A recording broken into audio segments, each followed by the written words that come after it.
대한민국이 다른 나라보다도 큰 복을 받게 된 비결을 따지자면 복이라고 하는 이야기를 많이 합니다. 그래서 우리는 신정에도 새해 복 많이 받으세요라고 이 덕담을 나누기도 하고, 또 구정에서도 또 새해 복 많이 받으세요라고 얘기합니다.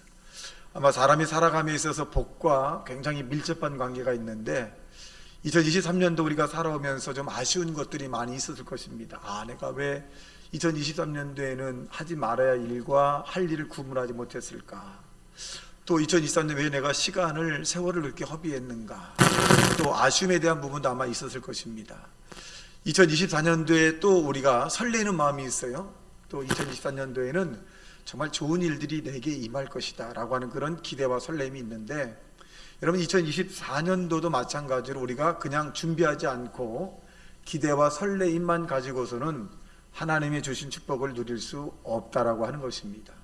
2024년도에는 저와 여러분이 우리가 믿음의 그릇을 준비해서 하늘의 신령원복과 땅의 기름진 것으로 넘쳐나게 받는 하나님의 사람이 되시기를 예수님 이름으로 축원합니다. 우리가 복이라고 하는 것을 신약과 구약으로 나눠보면, 구약은 물질적인 복들이 굉장히 많이 나열되어 있습니다. 신약에는 영적인 복이죠.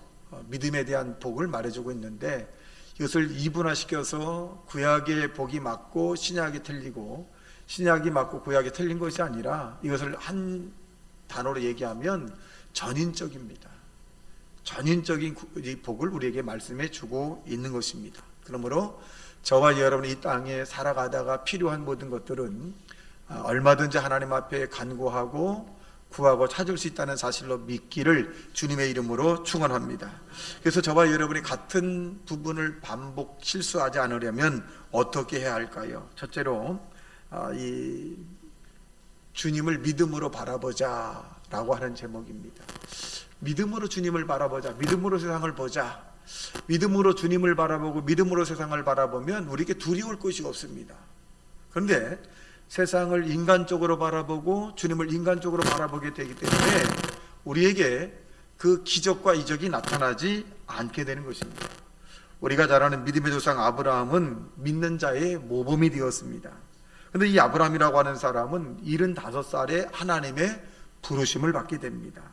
그 부르심을 받고 창세기 12장 1절과 4절에 보면 이렇게 말씀합니다. 아브라함에게 여호와께서 이르시되 너는 너의 본토 친척 아비집을 떠나 내가 내게 지시할 땅으로 가라. 내가 너로 큰 민족을 이루고 내게 복을 주어 내 이름을 창대케 하리니 라고 말씀합니다. 여기에 보면 너는 복의 근원이 될지라 라고 말씀했고, 너를 축복하는 자에게 내가 복을 내줄 것이고 너를 저주하는 자에게는 내가 저주하리니 땅의 모든 족속이 너를 인하여 복을 얻을 것이니라 하신지라. 이에 아브라함이 여호와의 말씀을 쫓아갔고 롯도 그와 함께 갔으며 아브라함이 하란을 떠날 때 그의 나이 75세였더라 이렇게 말씀합니다. 즉 아브라함의 나이가 75세 때 하나님의 부름을 받았습니다. 그런데 이 아브라함이 가라고 한 이 가나안이라고 하는 곳에 이 아브라함은 아무런 지도도 없습니다. 또 알려주는 사람도 없어요. 그냥 이 난생 처음 경험하는 것을 이 아브라함은 떠나야 하는 것입니다.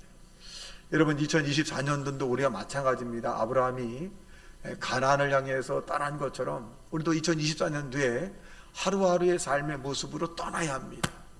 그럴 때 이 아브라함이 인간적으로 이 가나안을 향해 갔을 때는 실패합니다.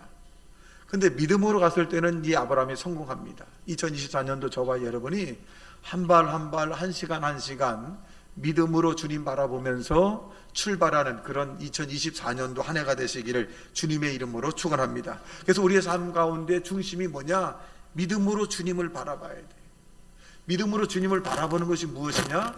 주님이 나의 길을 인도해 줄 거라고 하는 확실한 믿음입니다. 주님이 나를 지켜줄 거라고 하는 확실한 믿음입니다.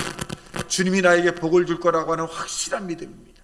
여러분 이렇게 믿음으로 주님을 바라보게 되면 그 믿음으로 말미암아 저와 여러분이 하나님의 인도함을 받을 수 있습니다. 그래서 예수님이 뭐라고 말씀하셨냐? 나는 곧 길이요 진리요 생명이니 라고 말씀합니다. 즉 예수님은 길이라고 말씀하셨어요. 2024년도에 저와 여러분이 우리의 길을 만드는 것이 아니라 예수님이 우리를 위해서 만드는 길을 가면 실수하지 않고 편안하고 든든하게 세상을 살아갈 수 있다는 사실로 믿게 되기를 예수님 이름으로 축원합니다. 사람이 이 땅에 사는 동안에 복을 받고 누리며 살아야 합니다. 제가 한참 지난 일들인데 전도를 하러 이제 어느 마을에 갔습니다. 그 마을에 갔더니 나무가 굉장히 멋진 나무가 있어요. 그리고 굉장히 큽니다. 근데 거기에 뭐 새끼줄도 열어놓고 이렇게 좀 잘 만들어 놨어요. 그래서 함께 간 집사님에게 그렇게 물어봤어요. 집사님, 아니 이 나무 이렇게 멋지게 생겼어요. 그랬더니 아이고 목사님, 이 나무 유명한 나무입니다. 그래서 무엇이 유명하냐 그랬더니 마을에 무슨 일이 있으면 이곳에 와서 떡을 내놓고 이 절을 하기도 하고, 또 몸이 아프면 이 나무에게 와서 또 이 고쳐달라고 하기도 한다는 거예요. 그래서 이제 내가 웃고 정말 그런 일이 일어났나요? 그랬더니 잘 모르겠습니다 라고 얘기합니다. 근데 가만 보니까 이 나무에 굉장히 큰 나무입니다. 그런데 속이 비었어요. 그래가 집사님, 그래서 집사님, 이 나무가 얼마나 답답하면 속이 터졌냐고, 속이 썩어 무드러졌겠냐고. 이 나무가 생각하길 나는 복줄 만한 그런 능력자가 아닌데 사람들이 와서 떡 해놓고 또 술 붓고 그리고 뭐 사과도 갖다 놓고 사람들이 자꾸 자기의 복 달라 그러니 이 나무가 줄 보고 놓고 그냥 속이 터진 거라고. 그때 집사님이 막 웃더라고요. 여러분, 나무는 우리에게 복줄 만한 능력이 없습니다. 우리가 그냥 가꾸고 자르고 만들어 나가는 것이. 근데 사람들은 얼마나 무지한지 큰 나무에다가 복을 달라 그러고 큰 산에 가서도 복을 달라 그러고. 오늘 본문에 보십시오. 이 시편의 기자는 내가 산을 향하여 눈을 들리라 나의 도움이 어디서 올까. 큰 산을 바라보면서 이 시편의 기자는 산이 나에게 복을 주는 것이 아니라 산을 지으신 그 하나님, 산의 모든 부분들을 주관하시는 그 하나님, 천지를 신 여호와 하나님이 나에게 복을 줄 것이다 라고 고백을 합니다. 여러분, 이 시편의 기자가 바로 믿음으로 바라본 것입니다. 여러분과 나도 세상의 모든 것을 바라볼 때 그 뒤에 넘어 역사하고 계시는 하나님을 바라보고 그 하나님을 믿음으로 우리가 의지하고 살아가는 한 해가 되시기를 예수님 이름으로 축원합니다.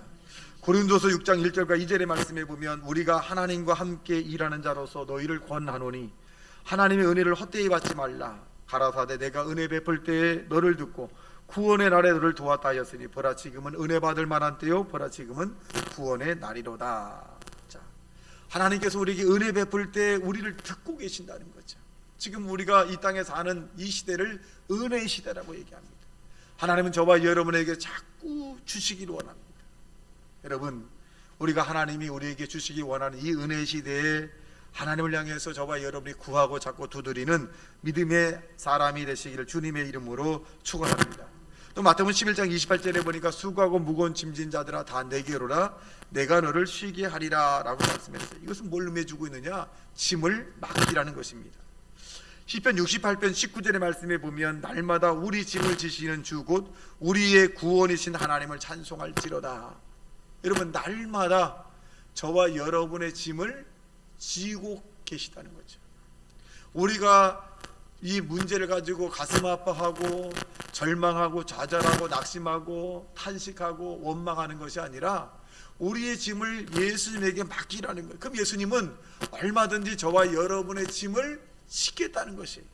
여러분, 2024년도에 저와 여러분이 지고 있는 짐을 예수님에게 다 맡기고 살아가는 하나님의 사람이 되어야 합니다. 과거의 짐만 우리의 짐을 져주시는 것이 아니라 미래의 짐도 우리의 짐을 맡아주시고 현재의 짐도 하나님이 우리의 짐을 맡아주신다라고 말씀합니다. 그러므로 매일매일 무거운 짐을 주님에게 맡길 때 여러분 인생이 가볍게 되는 것이고 그리고 우리가 복된 인생이 되는 것입니다. 무엇을 먹을까 마실까 입을까 염려하지 말라. 이는 이방인들이 구하는 것이라. 너희 천부께서 너에게 무엇이 있어야 할 줄 아시느니라 라고 말씀해 주고 있습니다. 여러분, 우리가 인간적으로 세상을 살아가게 되면 걱정이 얼마나 많겠어요. 내일에 대한 일들이 어떤 일이 일어날지 모르니까 굉장히 걱정이 많죠. 이 사람은 나랑 잘 지내다가 어떻게 돌변할까? 내가 몸이 이렇게 건강한데 갑자기 내 몸에 이상이 생기면 어떡할까? 우리의 부모님, 우리의 자녀, 우리의 친구, 내 사업이 잘 되다가 또 잘못되면 어떡할까라고 하는 그런 두려움이 우리에게 엄습할 수도 있습니다. 그런데 이 부분에 대해서 하나님께서 우리에게 예레미야 33장 2절과 3절에 보면 명확하게 말씀해 주고 있습니다. 이를 행하는 여호와, 그것을 지어 성취하는 여호와, 그 이름을 여호와라 하는 자가 이같이 이루노라. 이 내용을 보면 이를 행하는 분이 하나님이시고 그것을 지어 성취하는 분이 하나님이다 라고 말씀합니다. 우리 보편적으로 일을 내가 하는 걸로 생각합니다. 내가 계획하고 내가 일을 하고 내가 만들고 내가 이루어가야 된다. 이건 인간적입니다. 인본입니다. 근데 에레미야 33장 1과 3절에 있는 말씀에 보면 일을 시작하신 분도 하나님이시요 그 일을 완성시키는 분도 하나님이다. 그럼 우리가 무엇을 하라는 것입니까? 3절에 이렇게 말씀해 주고 있어요. 너는 내게 부르짖으라 내가 응답하겠고 내가 알지 못하고 크고 비밀한 일을 내게 보이라. 부르짖으라는 거죠. 하나님에게 기도로 맡기라는 것입니다. 그리고 우리에게 주어진 일을 하루하루 최선을 다하라는 것입니다. 여러분, 이제 2024년도에 저와 여러분이 일을 우리가 열심히 하긴 하지만 그것을 완성시키려고 하지 마십시오. 여러분, 일을 하면서 하나님에게 맡기고 하나님을 의지하고 하나님에게 여러분 믿음으로 모든 것이 선에 이루어질 걸 믿는 하나님의 사람이 되시기를 주님의 이름으로 축원합니다. 일은 내가 한다가 아닙니다. 주님이 하시는 것이고, 일은 내가 성취한다가 아니라 주님이 하시는 것이고, 내가 할 일은 뭐냐? 하나님에게 맡기는 일이고 주어진 일에 최선을 다하는 것이라고 성경은 말씀하듯이 2024년도에 이렇게 여러분 일을 맡기는 하나님의 사람이 되시기를 주님의 이름으로 축원합니다. 둘째로 우리는 새해에는 소망을 품고 세상을 살아가야 합니다. 여러분, 소망이 없으면 사람이 살아갈 수가 없습니다. 소망이 있으면 어떤 환난도 역경도 곤란도 문제도 이겨나갑니다. 그리고 소망을 가진 사람은 눈이 반짝반짝합니다. 그런데 소망이 없는 사람은 그냥 어떤 문제와 난관이 부딪히면 그냥 절망해버리고 맙니다. 그래, 내게 무슨 이 좋은 일이 있겠나, 이게 주저앉아 버려요. 여러분, 문제를 극복하는 것은 무엇이 문제냐? 소망이 있느냐 소망이 없느냐입니다. 여러분 앞에 아무리 태산 같은 큰 문제가 있다 할지라도 여러분 마음속에 소망, 나는 이것을 예수님과 함께 이루고야 말겠다라고 하는 그런 강력한 소망이 여러분에게 있다면 여러분 앞에 있는 어떠한 문제와 어떤 난관도 다 극복할 수 있다는 사실로 받아들이길 주님의 이름으로 축원합니다. 여러분, 소망이 없는 사람은 죽은 사람이다 라고 이야기합니다. 여러분, 그러므로 우린 땅에 사는 동안에 여러분 큰 소망을 가지고 살아가되 여러분 앞에 있는 어떤 문제도 예수님과 함께하면 해결할 수 있다라고 하는 그런 큰 믿음을 갖는 믿음의 하나님의 사람이 되시기를 주님의 이름으로 축원합니다. 사람이 이 땅에 불가능한 것이 있는 것이 아니라 불가능하다고 생각하는 것이 있는 것입니다. 여러분, 우리가 아이폰이나 또 전기라든가 원자력이라든가 이런 부분들을 과거의 그 이전 세대의 사람들은 불가능하다라고 생각했을 것입니다. 그런데 어떤 한 사람이 가능하다라고 하는 생각을 가지고 연구하다 보니까 하나님께서 그런 모든 것들을 허락하신 거죠. 즉, 여러분 앞에 불가능은 없습니다.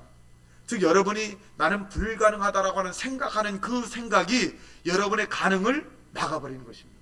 여러분, 하늘과 땅을 지으신 분이 독생자 아들 주신 그 하나님이 우리에게 무엇을 못 주시겠습니까? 우리의 생각 속에 나는 안 된다, 나는 불가능하다, 못한다, 이 끝장났다 라고 생각하는 그것을 여러분 2024년도에 싹 버리시길 주님의 이름 축원합니다. 나는 불가능하지만 하나님이 나에게 힘을 주시면, 하나님이 나에게 좋은 아이디어를 주시면, 하나님이 나와 동행하시면, 하나님이 나에게 믿음을 주시면 가능하다라고 하는 그런 소망을 품고 살아가는 자 되시길 주님의 이름으로 축원합니다. 더 나아가 우리는 큰 소망은 천국에 대한 소망을 가지고 살아가야 합니다. 히브리 9장 27절에 보니까 한번 죽는 것은 사람에게 정한 것이요 그 후에는 심판이 있으리니.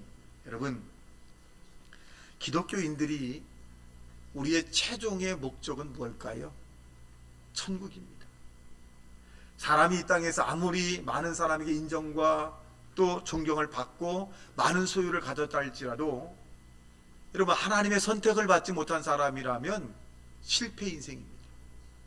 여러분, 그러나 우리가 이 땅에 사람이 우리를 인정해 주지 않는다 할지라도 하나님으로부터 저와 여러분이 선택을 받았다면 우리는 성공의 인생이 확실합니다.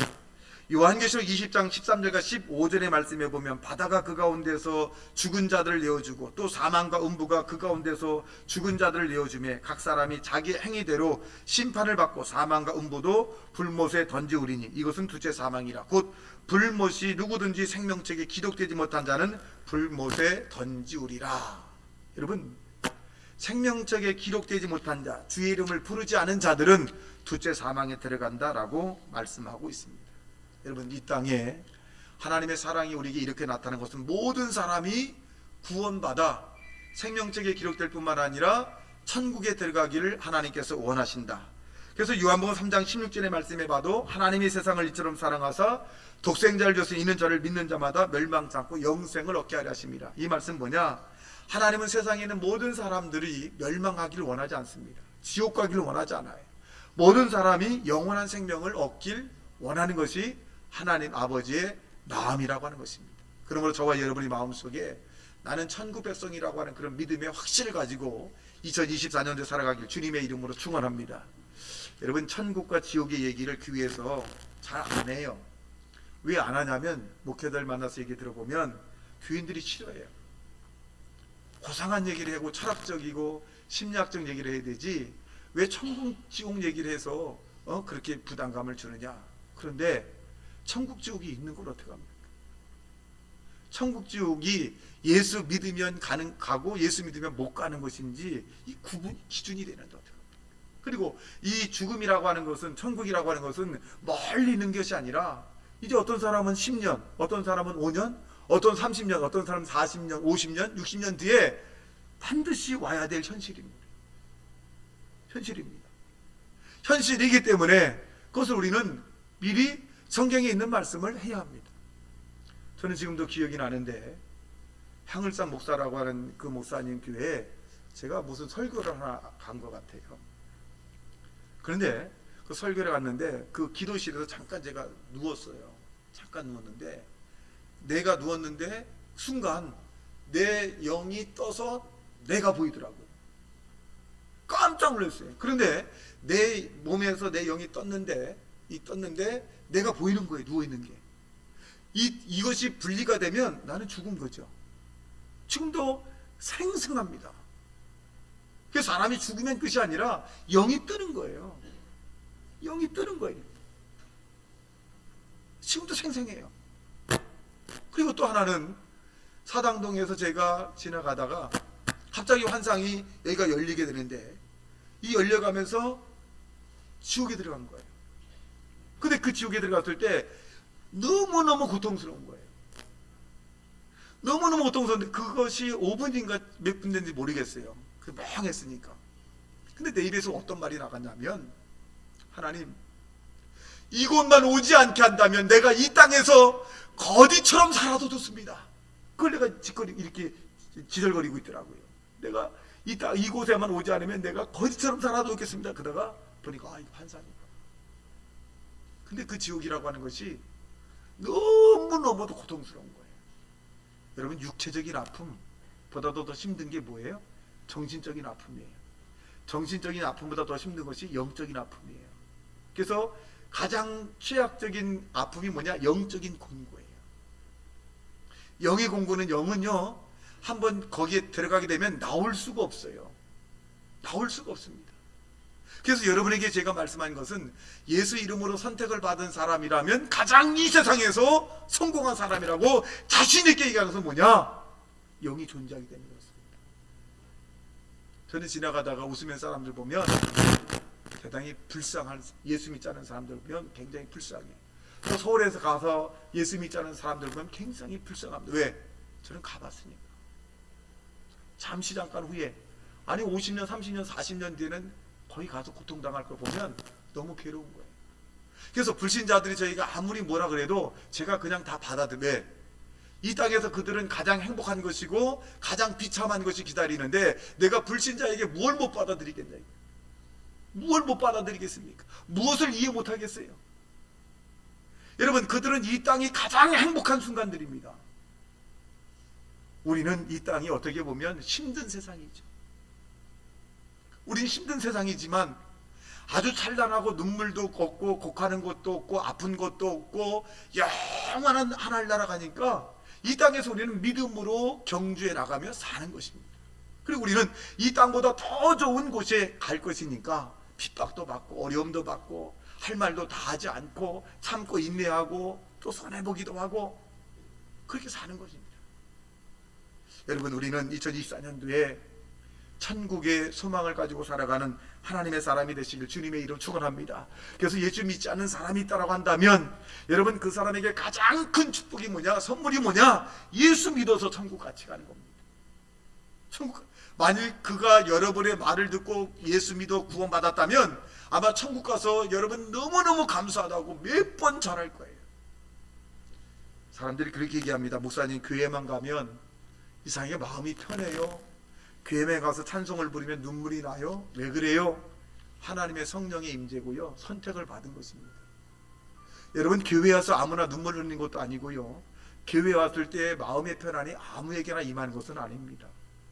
여러분, 저와 여러분 2024년도에 천국 백성이라고 하는 그런 믿음을 가지고 당당하게 세상을 살아가길 주님의 이름으로 축원합니다. 여러분, 천국 백성이라고 하는 것은 하나님이 여러분을 지켜준다는 것이에요. 여러분을 보호해준다는 것입니다. 여러분과 함께 하겠다는 것입니다. 여러분, 오늘 본문에 보니까 주무시도 아니하고 졸지도 아니하시고 여러분 지켜준다는 사실을 믿게 되기를 주님의 이름으로 축원합니다. 그것이 바로 우리가 믿는 하나님이십니다. 8절에 보니까 여호와는 너를 지키시는 이시라. 여호와께서 내 오른쪽에서 내 근이 되시나니 낮에 해가 너를 상하지 아니하며 밤에 달도 너를 해치지 아니하리로다. 달과 별들마저도 여러분에게 해치는 일을 주님이 허락하지 않겠다라고 말씀합니다. 그것은 왜 그럴까요? 우리가 천국 백성이기 때문에 그렇습니다. 예수 이름으로 구원받은 백성이기 때문에 그렇습니다. 여러분은 이 땅에서 성공적 인생을 살아가는 사람이고 선택받은 사람이고 여러분 복된 인생이라는 사실을 믿게 되길 주님의 이름으로 축원합니다. 여러분, 망한 인생이 아니에요. 절망과 좌절한 인생이 아니라 복된 인생이에요. 오늘보다 내일이 더 낫고 2024년보다 2025년이 더 나을 것이고 이 땅보다 저 하늘이 여러분 더 나은 인생이 여러분을 기다리고 있다는 사실로 믿기를 주님의 이름으로 축원합니다.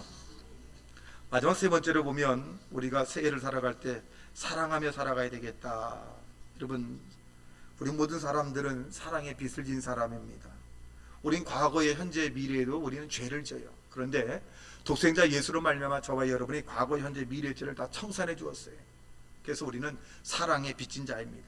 때로는 부모에게 빚진 자도 있고 친구에 빚진 자도 있고 그렇지만 우리는 영적인 빚을 진 사람입니다.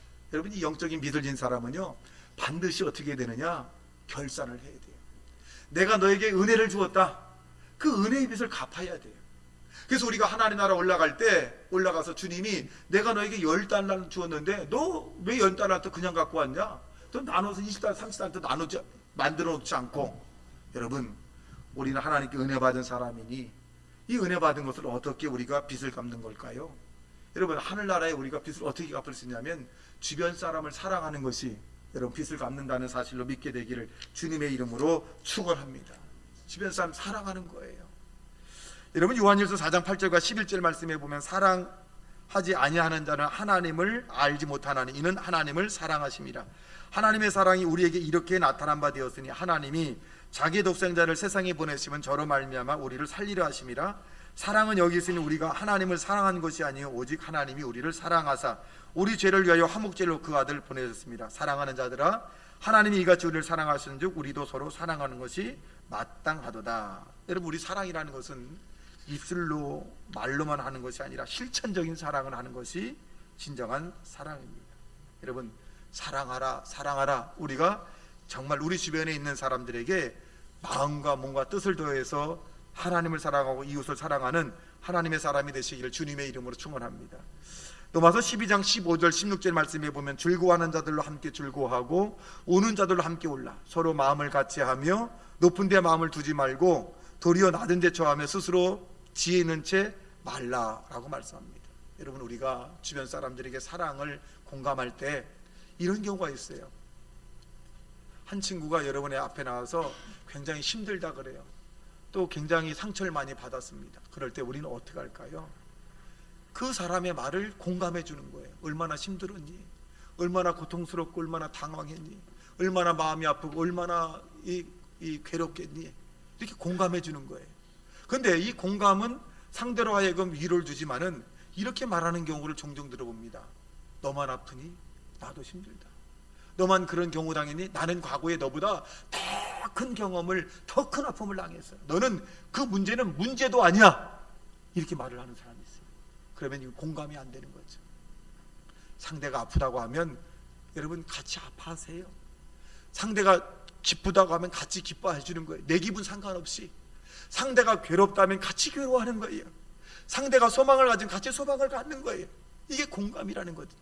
근데 많은 사람들은 공감하지 않아요. 자기보다 얘기한 사람보다 내가 더 아팠다 그래요. 내가 더 힘들었다고 얘기해요. 내가 더 고통스럽다고 얘기해요. 내가 정말 절망적이었다고 얘기해요. 그러면 대화가 안 됩니다. 이것은 같은 마음을 품은 사랑이 아닙니다.